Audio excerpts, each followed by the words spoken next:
Hello बच्चों, कैसे हो? सब बढ़िया, एकदम मजे में। तो मैं चिंतन देसाई आप सबका बहुत बहुत स्वागत करता हूं हमारे ये फिजिक्स चैनल में। तो बच्चों, आज बहुत ही एक इंटरेस्टिंग पॉइंट पढ़ने वाले, डाइपोल।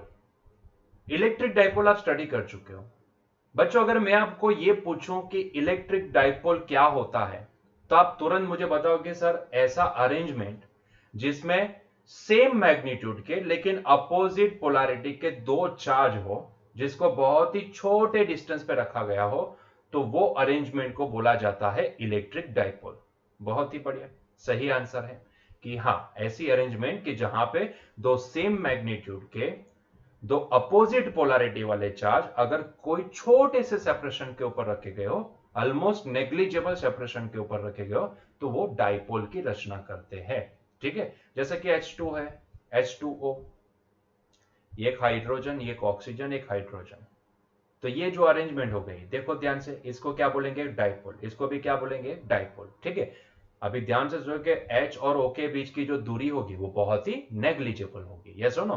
तो ऐसी अरेंजमेंट जिसमें दो सेम मैग्नीट्यूड के अपोजिट पोलैरिटी के चार्ज अगर कहीं पर रखे गए हो, ऐसा सेपरेशन होना चाहिए कि जो बहुत ही छोटा होना चाहिए, तो ऐसी अरेंजमेंट को बोला जाता है इलेक्ट्रिक डाइपोल। सही है। लेकिन सवाल ये आता है, क्योंकि इलेक्ट्रिक डाइपोल की तो हमने पूरी स्टडी कर ली है, ठीक है, आपको पता है कि वो अरेंजमेंट किसको बोलते हैं, डाइपोल किसको बोला जाता है। लेकिन अगर मैं आपको ये क्वेश्चन पूछूं कि क्या ऐसा मैग्नेटिक फील्ड के केस में भी ऐसा पॉसिबल है कि कोई ऐसी अरेंजमेंट है कि जो हमें मैग्नेटिक डाइपोल बना के देती हो, तो आप बोलोगे कि सर बार मैग्नेट, उसके पास दोनों पोल होते हैं, एक नॉर्थ एंड एक साउथ। बात तो सही है कि हाँ, मैग्नेट के केस में बोला जाए तो मैग्नेटिक डाइपोल भी अरे अवेलेबल है। अगर मैं पूछूं तो आप बोलोगे कि ये जो सर हमारा बार मैग्नेट होता है वो खुद एक डाइपोल है। ये सुनो, एक मैग्नेटिक डाइपोल है, बात सही है, मैग्नेटिक डाइपोल है। लेकिन उसके अलावा और कोई ऐसी अरेंजमेंट है कि जो हमारे, जो हमने जो भी स्टडी किया ना, मूविंग चार्ज, मतलब कि मूविंग चार्ज के साथ वो मैग्नेट में कन्वर्ट हो जाए, मतलब उसमें से चार्ज का फ्लो हो जाए और वो मैग्नेट में कन्वर्ट हो जाए और वो एक डाइपोल की तरह भी एक्ट करने लगे। बार मैग्नेट है, सही है, उसके पास दोनों पोल है, नॉर्थ भी है, साउथ भी है, और वो खुद एक ऐसी अरेंजमेंट है। लेकिन उसको ना मैं अरेंजमेंट नहीं बोल सकता, यस सुनो, मतलब कि वो खुद एक ऐसा कंस्ट्रक्शन है कि जिसमें नॉर्थ एंड साउथ दोनों पोल उसके पास है। यस सुनो, तो ऑब्वियसली वो एक मैग्नेटिक डाइपोल है। लेकिन मुझे ऐसे एक अरेंजमेंट खोजनी है कि जिसमें से मैं करंट का फ्लो दौड़ाऊं ना, मैं करंट को, चार्ज को दौड़ाने लगूं, तो वो खुद एक मैग्नेट बन जाए और ऐसा मैग्नेट हो जाए कि जिसके पास दोनों पोल आ जाए, नॉर्थ भी आ जाए, साउथ भी आ जाए। ऐसी अरेंजमेंट को हम बोलेंगे मैग्नेटिक डाइपोल। देखो, डाइपोल मोमेंट तो स्टडी कर ली, यहां पे ना उल्टा किया हमने। पहले डाइपोल मोमेंट क्या होती है, स्मॉल एम हमने निकाला था ना, हमारी एनसीईआरटी के किताब के हिसाब से। यहां पे स्मॉल एम क्या है हमारे लिए? डाइपोल मोमेंट है। ये सुनो, तो हमने इसका फॉर्मूला लिखा था ना, अगर मैं याद नहीं आता है तो फिर वापस यहां पे लिख देता हूं कि भैया मैग्नेटिक डाइपोल मोमेंट क्या होती है? Small m that is equals to I into area. ठीक है, ये है हमारी मैग्नेटिक डाइपोल मोमेंट, ये तो आपको पता है। ये सुनो, लेकिन हमें अभी ये खोजना है कि क्या ऐसे कोई अरेंजमेंट यहां पे अवेलेबल है कि जिसमें से चार्ज का फ्लो करवाया जाए, तो वो एक डाइपोल की तरह बिहेव करे, मतलब कि उसके पास दोनों पोल आ जाए, एक नॉर्थ पोल भी आ जाए, साउथ पोल भी आ जाए। यस और नो? तो ये कोई ऐसी अरेंजमेंट आपके पास अवेलेबल है? तो भैया हमने खोज विचार करके, क्योंकि हमने कितनी चीजें देखी, सोचो, पहले तो चार्ज को दौड़ाया और फिर देखा उसके ऊपर कितना फोर्स लग रहा है, फिर हमने क्या किया, करंट कैरिंग सिंगल कंडक्टर लिया, फिर उसके एनालिसिस देखा कि भैया उसके ऊपर कितना फोर्स लगता है, फिर हमने एक और स्ट्रक्चर पढ़ा था जिसको बोलते थे करंट कैरिंग लूप, तो हमने लूप को भी स्टडी किया। यस और नो? और हमने कहीं ना कहीं लूप को स्टडी किया तो हमें लूप की एक्सिस के ऊपर कितना मैग्नेटिक फील्ड मिलता है, वो फॉर्मूला भी हमने यहां पे डिराइव किया। यस और नो? और वो फॉर्मूला क्या आया था? देखो, mu zero I r square upon twice x square plus r square raise to 3/2। ये फॉर्मूला हमने डिराइव किया था, ना मत बोलना, हमने डिराइव किया है, ये थियरी में है। यस और नो? करंट कैरिंग लूप की वजह से कितना, देखो, एक करंट कैरिंग कंडक्टर की वजह से कितना मैग्नेटिक फील्ड आता है वो थियरी में नहीं है एनसीईआरटी में। यस और नो? लेकिन हमने फिर भी एक्स्ट्रा लेक्चर से हमने वो देख लिया था। यस और नो? क्योंकि बहुत ही इंपॉर्टेंट, क्योंकि हमने देखा था कि क्वेश्चन जो इसी के एनसीईआरटी की एक्सरसाइज में जो क्वेश्चन लगाए जाएंगे, वहां पे उसी के रिलेटेड बहुत सारे क्वेश्चन थे। यस और नो? तो ठीक है, उसको छोड़ देते हैं। क्या करंट कैरिंग लूप एक मैग्नेटिक डाइपोल की तरह एक्ट करती है? उसे उसको छोड़ो, उसके ऊपर बाद में आते हैं। मुझे ये बताओ कि क्या करंट कैरिंग कंडक्टर एक डाइपोल की तरह एक्ट करेगा? मैंने देखा डाइपोल की तरह एक्ट कर सकता, मतलब कि ऐसा कि जिसके पास दोनों पोल आ जाए, नॉर्थ पोल भी आ जाए, साउथ पोल भी आ जाए। मुझे नहीं लगा कि वो current carrying conductor north pole and south pole दोनों को एग्जिस्ट कर। देखो, अगर ऐसा ऐसा अरेंजमेंट आ जाए कि जिसके पास नॉर्थ पोल भी है, साउथ पोल भी है, तो पता है उसकी फील्ड लाइन कैसी होगी? यहां पे देखो, जैसे कि बार मैग्नेट को हम देखो है, तो बार मैग्नेट की फील्ड लाइन कैसी होगी? यहां से नॉर्थ से निकलती है, फिर उसी के साउथ पे आके खत्म होगी। या सुनो, तो बाहर देखेंगे तो बाहर फील्ड लाइंस की डायरेक्शन क्या होगी? नॉर्थ से लेके साउथ। लेकिन मैग्नेट के अंदर देखे तो साउथ से लेके नॉर्थ। या सुनो, ध्यान से सुनना, नॉर्थ से साउथ एंड साउथ से लेकर north. Inside that magnet south से नॉर्थ फील्ड लाइन होती है, और आउटसाइड दैट मैग्नेट नॉर्थ से साउथ होती है। या सुनो, मतलब कि ऐसी अरेंजमेंट की जो हमें इसी प्रकार की फील्ड लाइन दे सकती हो, वो डाइपोल हो सकती है। ये सुनो, तो हमने करंट कैरिंग लूप को देखा, तो बच्चों हमने ये पाया कि करंट कैरिंग लूप की अगर फील्ड लाइन आप ड्रॉ करने जाओगे ना, तो वो तो ऐसे सर्कल में आगे बढ़ती है ना। मतलब कि मान लो कि मेरे पास ये करंट कैरिंग लूप है, सॉरी कंडक्टर है, और अगर मैं इसमें से करंट को दौड़ाऊं, तो अगर मैं एक्सपेक्टेशन रखूं कि इसका मैग्नेटिक फील्ड कैसा होगा, तो वो मुझे ऐसा मिलेगा, एक सर्कल में मिलेगा, है कि नहीं? सर्कल को बड़ा मानते जाओ, सर्कल को बड़ा मानते जाओ, तो मुझे यहाँ पे ऐसा एक फील्ड मिलेगा। क्या यहाँ पे कुछ नॉर्थ साउथ वाला कुछ ऐसा फंडा लग सकता है क्या? मतलब बार मैग्नेट जैसा फील्ड मुझे मिलेगा क्या? नहीं मिलेगा, नहीं मिलेगा। मतलब कि करंट कैरिंग कंडक्टर तो कैंसिल हो गया, it can not act as a magnetic dipole. Yes और नो, ये वर्क नहीं हो सकता है। फील्ड लाइन वहीं से स्टार्ट हुई, वहीं पे मतलब उसी के ऊपर आके खत्म होनी चाहिए, पूरा एक क्लोज लूप बन। सर यहाँ पे भी तो हाँ क्लोज लूप बन रहा है ना, नहीं बोल रहा हूँ, लेकिन इस तरह का नहीं है। यस और नो, जैसा हमें चाहिए, बार मैग्नेट के जैसी फील्ड लाइन चाहिए, वो यहाँ पे पॉसिबल नहीं है due to the current carrying single conductor. Yes और नो, तो और क्या ऑप्शन है? तो दूसरा हमने क्या स्टडी किया था? लूप। चलो लूप को देखते हैं, क्या लूप हमें ऐसा मैग्नेटिक फील्ड दे सकती है?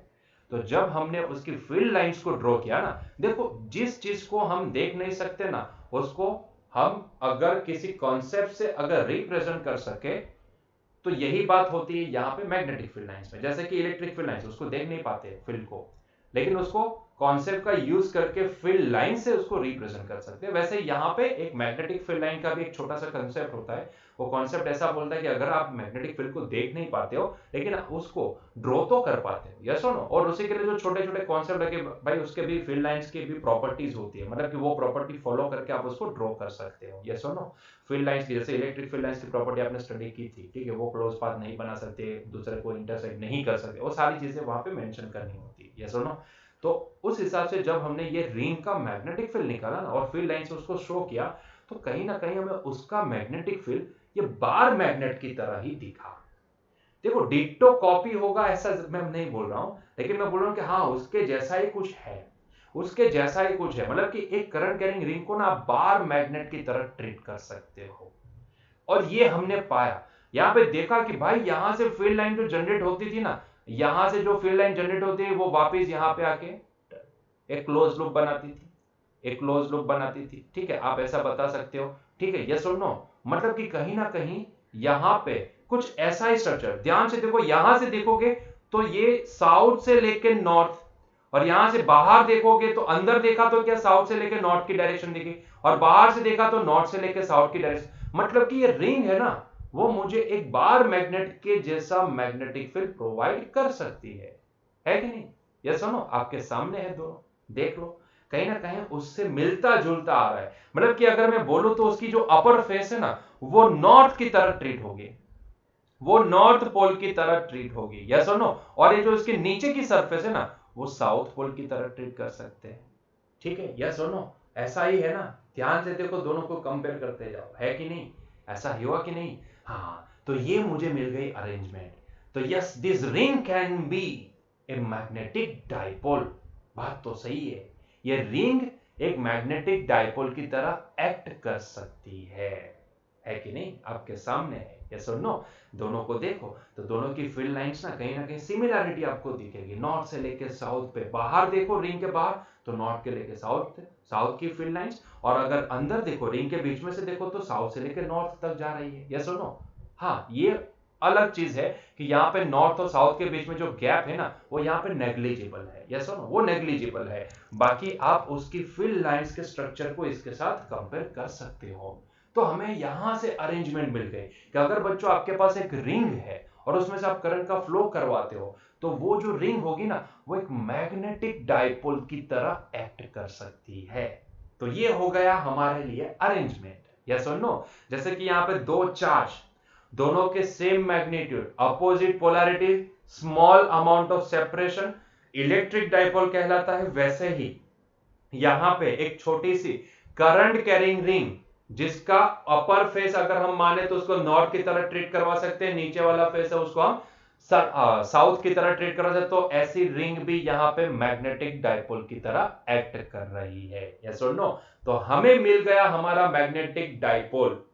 बार मैग्नेट तो था ही, लेकिन एक ऐसी अरेंजमेंट की जिसमें करंट का फ्लो दौड़ा के हम उसको डाइपोल की तरह ट्रीट कर सके, ऐसी अरेंजमेंट हमें मिल गई। तो अगर कोई पूछे कि यहाँ पे मैग्नेटिक डाइपोल कौन कौन है, मतलब कि ऐसी अरेंजमेंट हमें बताओ कि जो मैग्नेटिक डाइपोल की तरह ट्रीट हो सकती है अपार्ट फ्रॉम बार मैग्नेट, मतलब कि मैग्नेटिक मटेरियल, ठीक है, करंट का फ्लो करवा के हमें ऐसी अरेंजमेंट चाहिए कि जो हमें मैग्नेट की तरह ट्रीट कर सके, सॉरी डाइपोल की तरह ट्रीट कर सके। तो वो एक अरेंजमेंट है करंट लूप। वो एक अरेंजमेंट क्या है? Current loop. ये सुनो, करंट लूप के अंदर अगर आप करंट का फ्लो करवाओगे तो वो मैग्नेटिक डाइपोल की तरह ट्रीट हो पाएगी। ये सुनो, मतलब कि आप उसको डाइपोल की तरह देख सकते हो। ये सुनो, तो अभी क्वेश्चन ये आता है कि क्या यहाँ पे मैग्नेटिक फील्ड का डाइपोल मोमेंट के साथ कोई रिलेशन बन सकता है रिंग के लिए? जैसे कि हमने यहां पे निकाला था इलेक्ट्रिक डाइपोल में भी हमने क्या किया था, इलेक्ट्रिक फील्ड का इलेक्ट्रिक डाइपोल मोमेंट के साथ रिलेशन निकाला था। एक था ऑन दी एक्सिस, एक था परपेंडिकुलर एक्सिस, यस और नो। याद है कुछ ऐसा? कुछ हमने ये वाला फॉर्मूला डिराइव किया था, E is equals to twice P upon 4 pi epsilon 0 R cube, ठीक है। और ऑन दी इक्वाटोरियल प्लेन, मतलब कि परपेंडिकुलर एक्सिस पे क्या निकाला था, ये कुछ निकाला था। सो ये क्या शो करता है आपको? ये शो करता है इलेक्ट्रिक फील्ड का डाइपोल मोमेंट के साथ रिलेशन। यस नो, देखो ना यहाँ पे इलेक्ट्रिक फील्ड इंटेंसिटी को किसके फॉर्म में लेके आए? डाइपोल मोमेंट के फॉर्म में लेके। यहाँ पे भी देखो डाइपोल मोमेंट के फॉर्म में लेके आए, ठीक है। तो क्या यहाँ पे भी ऐसा कोई मैग्नेटिक डाइपोल, क्योंकि हमने अभी स्ट्रक्चर तो देख लिया कि कौन सा ऐसा स्ट्रक्चर है कि जो डाइपोल की तरह एक्ट कर सकता है, तो करंट कैरिंग रिंग या फिर loop. Yes no, current carrying loop can be used as a magnetic dipole, ठीक है। तो इतना तो समझ में आ गया। अभी हमें यही चीज निकालनी है कि यहाँ पे, क्योंकि इसका मैग्नेटिक फील्ड इंटेंसिटी तो हमें पता है, हमने निकाल लिया था, लेकिन हमें क्या चाहिए? हमें ये मैग्नेटिक फील्ड का क्या कोई डाइपोल मोमेंट के साथ रिलेशन वाला कोई ऐसा रिलेशन बन सकता है क्या? ऐसा कोई फॉर्मूला बन सकता है कि जो रिलेशन बताए मैग्नेटिक फील्ड का डाइपोल मोमेंट के साथ? जैसे कि यहाँ पे इलेक्ट्रिक फील्ड का P के साथ रिलेशन क्या है? ऑन दी एक्सिस है तो यहाँ पे twice P by 4 pi epsilon 0 R cube, और यहाँ पे देखें तो ऑन दी इक्वाटोरियल प्लेन तो minus P upon 4 pi epsilon 0 R cube. Yes no, तो ऐसा कोई रिलेशन यहाँ पे भी बन सकता है क्या? तो जी हाँ, बन सकता है। हम ऐसा रिलेशन यहां पे भी बना सकते हैं। बच्चों, मैग्नेटिक डाइपोल मोमेंट क्या होती है? मैग्नेटिक डाइपोल मोमेंट IA के बराबर होती है। हमने लिखा है ना यहाँ पे, मैग्नेटिक डाइपोल मोमेंट क्या है? IA के बराबर। ये सुनो, ये हम आगे वाले लेक्चर में डिफाइन कर चुके हैं इसको, ठीक है। तो ये मैग्नेटिक डाइपोल मोमेंट जिसको हम स्मॉल m से शो करते हैं, वो किसके बराबर होती है? I इंटू A के बराबर। तो अभी हमें यहाँ पे यही करने वाला है कि ये जो रिंग का जो भी ऑन दी एक्सिस, रिंग के एक्सिस पे जो भी मैग्नेटिक फील्ड हमें मिला है, उसी में मॉडिफिकेशन वगैरह करके हम क्या करने वाले हैं? हम इसका मैग्नेटिक डाइपोल मोमेंट के साथ रिलेशन निकालना चाहते हैं, ठीक है। तो वो निकालने वाले हैं। तो उसके लिए जैसे वो हमने यहां पे भी कुछ एजम्पशन लिया था, याद है ये कुछ एजम्पशन, कि जिस पॉइंट के ऊपर हम मैग्नेटिक फील्ड इंटेंसिटी निकालेंगे वो पॉइंट का डिस्टेंस ओरिजिन से इन दोनों के सेपरेशन से बहुत ही बड़ा होता है, इसलिए हम उसका सेपरेशन को और डिस्टेंस के कंपैरिजन में क्या करते हैं? नेग्लेक्ट करते हैं। यस और नो, और वो एजम्पशन बहुत ही जरूरी होता है। यस और नो, वो एजम्पशन बहुत ही जरूरी होता है। तो ऐसा ही एजम्पशन हम यहां पे भी लेंगे बच्चों, यही फॉर्मूला को यूज करेंगे, क्योंकि on the axis of that particular ring कितना मैग्नेटिक फील्ड होता है, क्योंकि आपको पता है, मान लो कि ये रिंग है तो यहां से ये और यहां से ये साइड पे, दोनों साइड पे वो same magnetic field intensity provide करती है। अब ये रिंग है तो यहां से अब कितने x डिस्टेंस यहां पे चलो या फिर यहां पे चलो, दोनों साइड पे, दोनों सेम डिस्टेंस पे, दोनों साइड पे मैग्नेटिक फील्ड इंटेंसिटी क्या होगी, सेम होगी। और हमने इसका ग्राफ भी प्लॉट किया था, याद करो, सेंटर पे मैक्सिमम होती है, ये सुना, ऐसा कुछ ग्राफ प्लॉट किया था। और जैसे दोनों साइड पे सेम डिस्टेंस चलता है तो वहां पे भी मैग्नेटिक फील्ड इंटेंसिटी सेम तरह से रिड्यूस होती है, ये सुनो, दोनों साइड पे सेम डिस्टेंस पे आपको मैग्नेटिक फील्ड इंटेंसिटी सेम मिलेगी, यस और नो।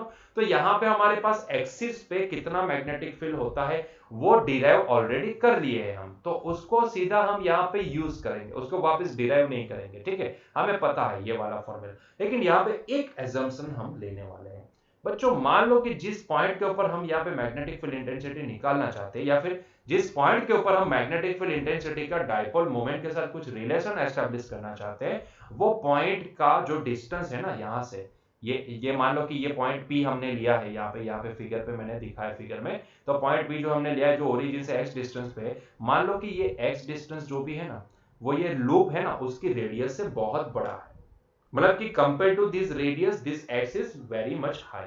सो हम यहाँ पे रेडियस को क्या कर सकते हैं, x के रिस्पेक्ट में नेग्लेक्ट कर सकते हैं, ठीक है। तो ऐसा एक एजम्पशन लेके हम आगे बढ़ेंगे। तो यहां पे let this x is greater than r। अगर x ये लूप की रेडियस से बड़ा है, हम लूप की रेडियस को अगर यहां पे नेग्लेक्ट कर दे, तो हमारे पास अभी फॉर्मूला क्या बचेगा, तो यहां पे मैं लिखूंगा कि x is greater than r, then by neglecting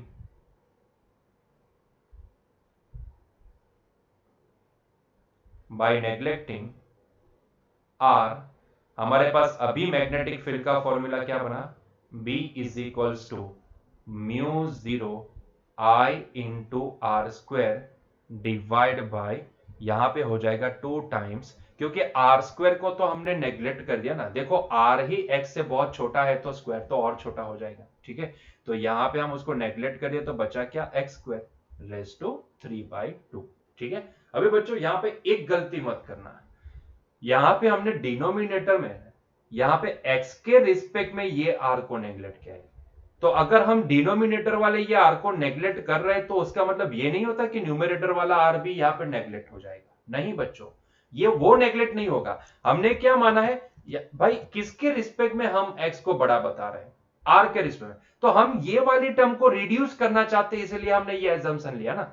numerator से क्या लेना देना, न्यूमरेटर में तो बेचारा आर स्क्वायर अकेला है ना, तो उसको टच करने की जरूरत नहीं है, ठीक है, उसको अकेला छोड़ दो, यस और नो। हमने ये x को r के रिस्पेक्ट में बड़ा, मतलब हम ये r स्क्वायर को ये x के रिस्पेक्ट में नेग्लेक्ट करना चाहते हैं, यस और नो। ये जो छोटा वाला जो डिनोमिनेटर है ना, छोटा नहीं है बड़ा है, डिनोमिनेटर जो भी है ना उसको हम यहाँ पे सिंप्लीफाई करना चाहते हैं, इसलिए हम x के रिस्पेक्ट में r को नेग्लेक्ट कर रहे हैं, यस और नो। उससे न्यूमरेटर वाले r स्क्वायर में कोई फर्क नहीं आएगा, ठीक है, तो उसको हमें नेग्लेक्ट नहीं करना है, क्लियर है।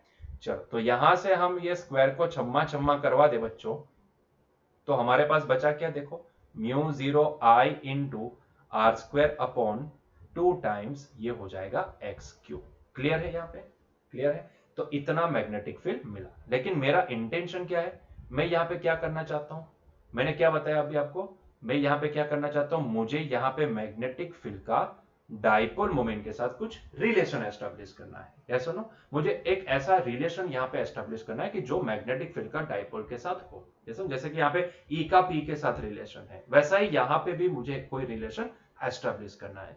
तो उसके लिए, क्योंकि m की वैल्यू क्या होती है, I इंटू ए के बराबर, तो अगर m की वैल्यू यहाँ पे I इंटू ए के बराबर है, तो कहीं ना कहीं मुझे यहाँ पे I या a कुछ दिखना चाहिए, उसका कुछ रिलेशन बना है जिसको मैं यहाँ पे m से रिप्लेस कर पाऊं। अभी देखो यहाँ पे I तो है लेकिन a मिसिंग है, a को अगर हम यहाँ पे कहीं से एडजस्ट कर पाए तो आसानी से हम उस I a को m लिख सकते हैं, यस और नो।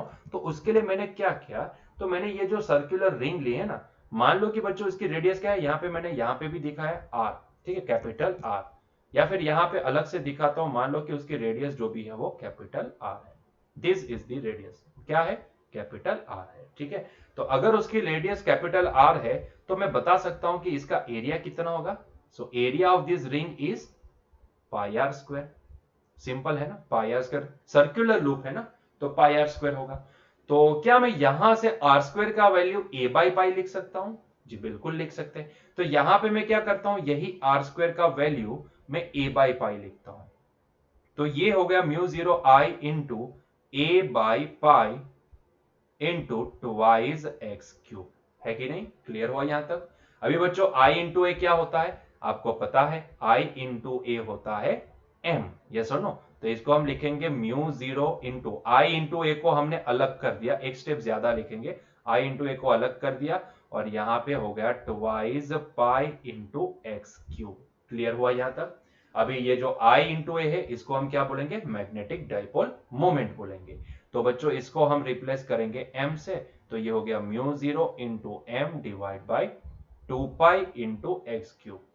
इसको अच्छे से समझने के लिए हम क्या करते हैं, इसके कांस्टेंट को, जो प्रोपोर्शनैलिटी कांस्टेंट वाली टर्म है, इसको थोड़ा अलग कर देते हैं। जैसे कि यहां पे आप 1/4πε0 को अलग कर दो तो आपको कुछ ऐसा दिखेगा, twice p upon r cube. यहां पे भी 1/4πε0 को अलग कर दो तो यहाँ पे पी बाय आर क्यूब, ऐसा कुछ दिखेगा।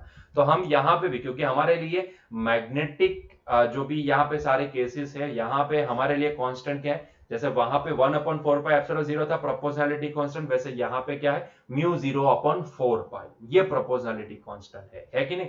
म्यू जीरो अपॉन 4 पाई ये प्रोपोर्शनैलिटी कांस्टेंट है। क्लियर है? तो इसके लिए मैं क्या करता हूं, यहाँ पे 2 से मल्टीप्लाई कर लेता हूं, इसको 2 से मल्टीप्लाई कर लेता हूं, ठीक है? ऊपर और नीचे 2 से मल्टीप्लाई करते हैं तो बच्चों ये हो जाएगा म्यू जीरो अपॉन 4 पाई, इसको मैं अलग ही कर दिया, ठीक है? म्यू जीरो अपॉन 4 पाई और यहां पे आ गया twice m upon x cube, ठीक है?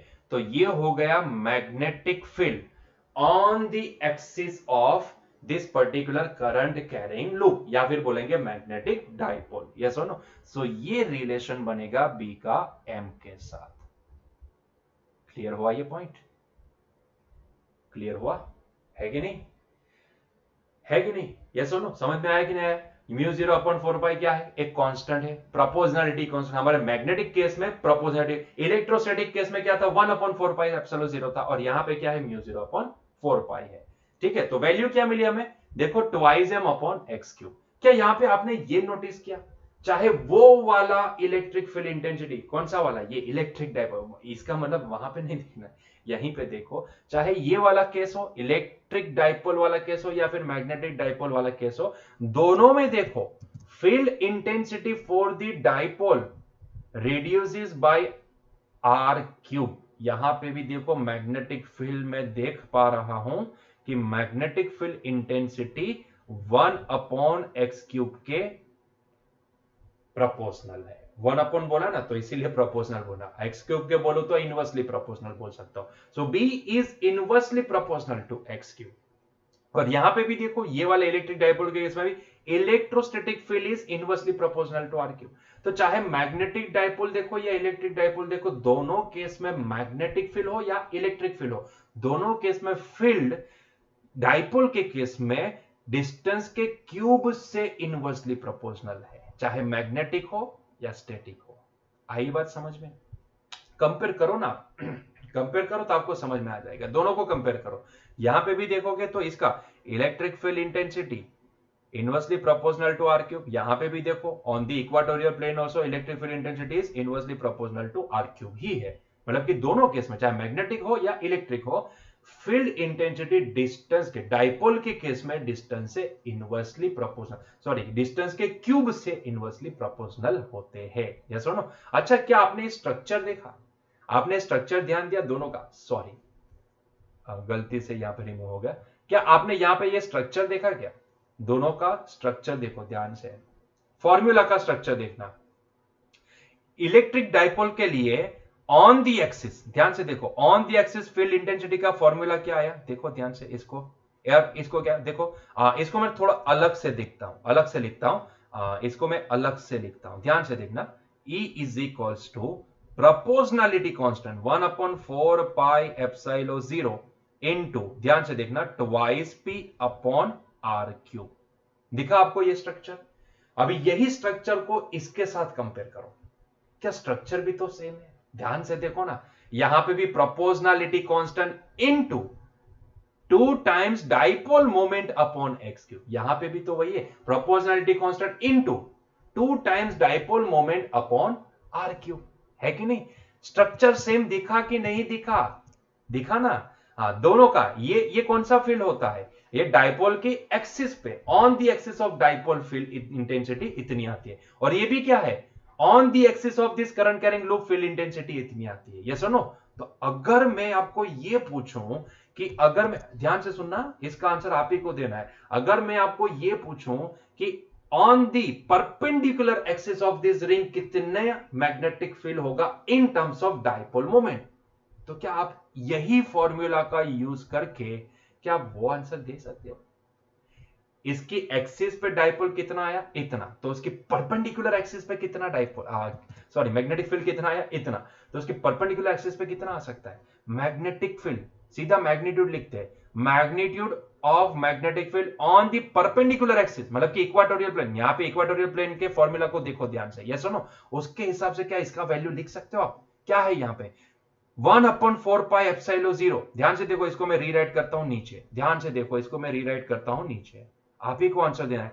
जस्ट फॉर्मेट कंपेयर करोगे ना, तो अभी आप इसका आंसर दे पाते हो बहुत ही आसानी तरीके से। यस और नो? तो इसका क्या है, E इज इक्वल्स टू है, हाँ, मैं सिर्फ मैग्नीट्यूड लिखता हूं, ठीक है, नेगेटिव साइन को अभी भूल जाओ, मैग्नीट्यूड लिखता हूं 1/4πε, मतलब कि प्रोपोर्शनलिटी कांस्टेंट इनटू P/R3। तो उस हिसाब से इसके केस में अगर मुझे लिखना हो ऑन दी परपेंडिकुलर एक्सिस, मतलब कि ये वाली y एक्सिस पे, इसके लिए अगर मैं देखूं तो y एक्सिस, रिंग के लिए देखूं तो मैं y एक्सिस, मतलब कि ये वाली, यहां पे दिखाऊं तो ये एक्सिस पे, ये एक्सिस पे तो हमने निकाला जो अभी हमने लिखा, ये वाला, फिर वो ये एक्सिस पे, ऑन दी एक्सिस होता है, हमें परपेंडिकुलर एक्सिस देखना है। यस और नो? समझ में? परपेंडिकुलर एक्सिस किसको बोलेंगे? यहां पे देखेंगे तो ये y एक्सिस होगी परपेंडिकुलर, सॉरी कहां पे मैंने ठोक दिया, ये y एक्सिस होगी परपेंडिकुलर एक्सिस, x एक्सिस है उसकी on the axis. Yes no? तो अगर y एक्सिस पे पूछा जाए, यहां पे परपेंडिकुलर ना लिखूं और मैं y लिखूं तो भी चलेगा, ठीक है? हमारी जो फिगर है उसमें ये y है, तो अगर मैं y एक्सिस पे लिखना चाहूं, मतलब कि magnetic field on the y axis,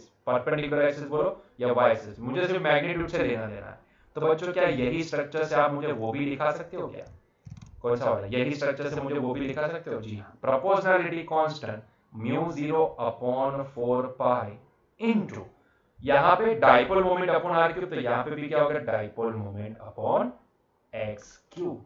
बात खत्म, है कि नहीं? दोनों को कंपेयर करो, आसानी से याद हो जाएगा। ये सुनो, ये क्या है कि वो एमसीक्यू सॉल्व करने के लिए, कॉम्पिटिटिव में बहुत सारे क्वेश्चन अगर यहाँ से आते हैं, तो बहुत सारे क्वेश्चन में ये आपको ये दोनों का कंपैरिजन याद होगा ना, तो आप आसानी से किसी एक का फॉर्मूला याद है तो दूसरा लगा सकते हो। यस, दोनों का स्ट्रक्चर सेम चल रहा है, ध्यान से देखो, दोनों का स्ट्रक्चर सेम है। क्लियर हुआ? यहाँ तक क्लियर हुआ कि नहीं हुआ?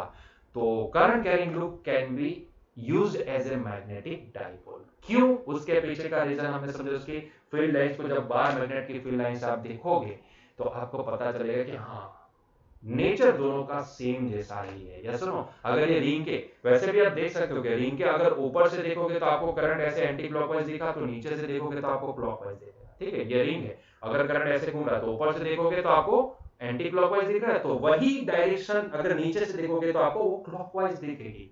मतलब कि एक नॉर्थ है तो दूसरा साउथ है, अपर फेस नॉर्थ है तो लोअर फेस क्या है, डाउन वाली फेस साउथ की तरह एक्ट करेगी। ध्यान से देखो ना, ये सुनो। तो इसीलिए ये रिंग को करंट कैरिंग रिंग, भाई करंट नहीं दौड़ाओगे तो कोई मतलब ही नहीं है, वो मैग्नेट की तरह एक्ट थोड़ी ना करेगी। मैग्नेटिक फील्ड का सोर्स क्या है? मूविंग चार्ज, है कि नहीं? मूविंग चार्ज मैग्नेटिक फील्ड का सोर्स है। यस और नो? तो यहाँ पे current carrying loop can be used as a magnetic dipole, और वही फॉर्मूला जो हमें यहाँ पे रिलेशन बताता है, B is equals to μ0/4π times twice m upon x cube. इसको इसके साथ कंपेयर करोगे तो आपको समझ में आएगा कि इसकी परपेंडिकुलर एक्सिस पे क्या आता है। ये आसान तरीका है परपेंडिकुलर एक्सिस पे फाइंड करने का। ये सुनो, क्लियर हुआ? ठीक है, कोई डाउट तो नहीं है ना? ठीक है, चलिए, तो यहाँ पे आज का लेक्चर हम एंड करते हैं। उम्मीद करता हूं कि आपको मैंने जितना समझाया वो समझ में आया होगा। तो अगर आपको वीडियो पसंद आता तो प्लीज लाइक कर दो, हमारे चैनल को सब्सक्राइब कर दो। तो मिलते हैं नेक्स्ट लेक्चर में। Till then enjoy your day. तो अभी हमारे सिर्फ एनसीईआरटी के रिलेटेड 2 ही पॉइंट्स बाकी, इसके बाद तो वो जल्दी से खत्म करेंगे, हमारी एक्सरसाइज कंप्लीट करने की कोशिश करेंगे। ठीक है, तो मिलते हैं नेक्स्ट लेक्चर में। Till then enjoy your day. Bye bye.